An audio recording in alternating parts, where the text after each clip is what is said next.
Brooklyn, New York City, members of the WOO gang have been mercilessly hunting their rivals for years, with gang leadership enacting a shoot-on-sight policy. The violence has been targeted primarily against the rival CHO gang, which they believed was in part responsible for the death of WOO member Shamel Boomer. The group started the "Booming for Boomer" movement, which resulted in many shootings across the city. The CHO gang had been desperate to retaliate, and struck back against the WOOs in numerous acts of violence. With the GDs, and the CHOs, and the JOs. Nigga said who Joe? This is the ops right here. For all my fans, this is the ops. This is where On B and them is from. The ops, they right across the street. On March 25, 2022, two alleged members of the CHO gang did something truly horrific. At 6 p.m. Friday on Riverdale Avenue near Amboy Street in the Brownsville section of Brooklyn, a man, who was not alleged to be in any gang or have any involvement with the perpetrators, was putting a baby into the backseat of his car.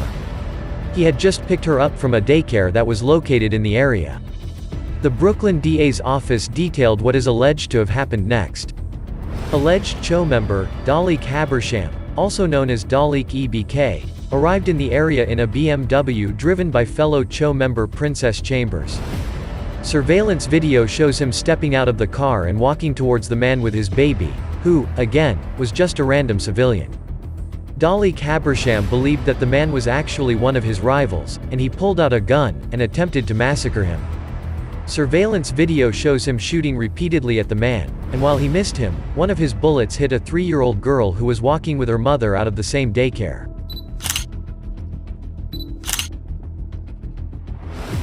Habersham then ran to the BMW driven by Princess Chambers, which was already driving away without him. He jumped in and the two sped off.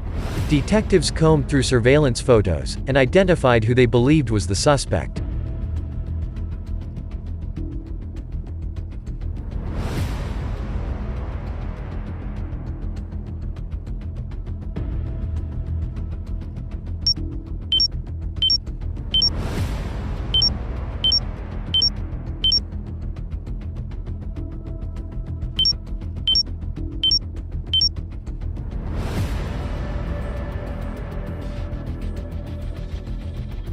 They also executed court-authorized searches on his social media.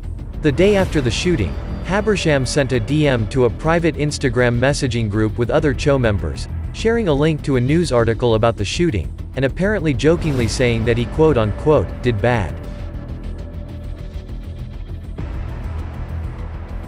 After reviewing further evidence and solidifying their case, the NYPD brought down the hammer and took Dalik Habersham and Princess Chambers into custody. It took 7 months to make an arrest, as NYPD officials were furious that nobody in the community was willing to help identify the perpetrator. The police cannot do it alone. We need the help from the community. You know who's out here carrying guns, you know who's out here shooting, and you know who's out here. You know who shot this child tonight. Step up and help us. Habersham and his confederate were arrested as part of a larger indictment against both the WOO and CHO gang, spearheaded by the NYPD's Gun Violence Suppression Division. The Gun Violence Suppression Division, which also played a crucial role in the Drilly gang indictment in the Bronx, believes that its very precise arrests and removal of guns from the streets will put a dent in overall crime rates in the city. However, some believe that the city is not doing enough. Take the guns off the street and ain't the guns. It's the assholes who use the... Only time will tell.